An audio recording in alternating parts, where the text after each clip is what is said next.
Amepata meseji nzuri, anaenda kumwonyesha mume wake.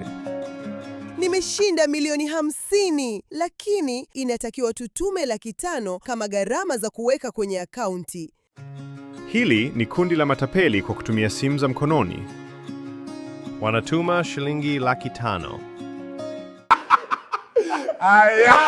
Fuo akifurahi na wenzake baada ya kufanikiwa kutapeli. Familia inapata wasiwasi. Ni muda mrefu wametuma fedha na hakuna mrejesho wowote. Fuo akijipongeza.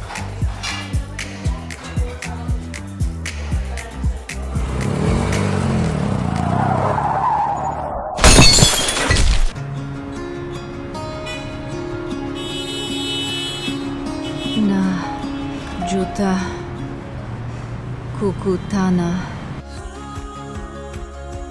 Siku zote unapotapeli au kuiba, huwa kuna jambo baya zaidi unalolipata kuliko lile ulilofanya mwanzo.